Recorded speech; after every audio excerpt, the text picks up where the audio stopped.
नमस्कार. जनगणना 2027च्या पहिल्या टप्प्याला संपूर्ण देशामध्ये सुरुवात होत आहे आणि भारताचं शक्ती केंद्र असलेला महाराष्ट्र पुन्हा एकदा महत्त्वाच्या राष्ट्रीय मोहिमेत पुढाकार घेत आहे. मला हे जाहीर करताना आनंद होत आहे की राज्यातील जनतेसाठी स्वगणना वेब पोर्टल 1 ते 15 मे 2026 पर्यंत अधिकृतपणे उपलब्ध असेल. महाराष्ट्रातील प्रत्येक कुटुंबाला या विशेष डिजिटल उपक्रमाचा भाग होण्याची संधी आहे. यामध्ये आपण सर्वांनी सहभागी व्हावं असं मी आपल्या सर्वांना आवाहन करते.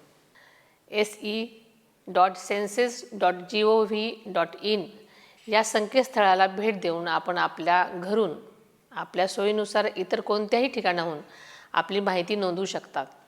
लक्षात ठेवा, जनगणना ही केवळ एक मोजणी नसून ती आपल्यासाठी उत्तम शाळा, दवाखाने, रस्ते आणि कल्याणकारी योजनांची अंमलबजावणी सुनिश्चित करते.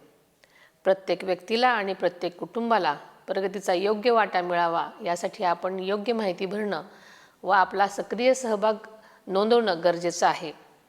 ज्या व्यक्तींना ही प्रक्रिया ऑनलाईन पूर्ण करणं शक्य नाही त्यांनी काळजी करण्याचं काहीच कारण नाही. जनगणना प्रगणक 16 मे ते 14 जून 2026 या 30 दिवसांच्या कालावधीत तुमच्या घरी भेट देतील. आपल्या घरी येणाऱ्या जनगणना प्रगणकाचे आपण पारंपरिक महाराष्ट्रीय आदरातिथ्याने स्वागत करावं आणि त्यांना त्यांचं कर्तव्य पूर्ण करण्यास सहकार्य करावं अशी मी आपल्या सर्वांना विनंती करते.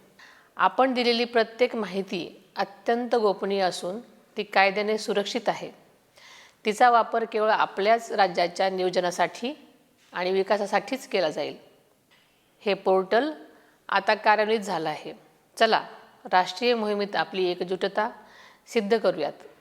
आज दिलेली काही मिनिटं महाराष्ट्राची पुढील 10 वर्षाची प्रगती सुरक्षित करतील. आपली जनगणना, आपला विकास. जय हिंद, जय महाराष्ट्र.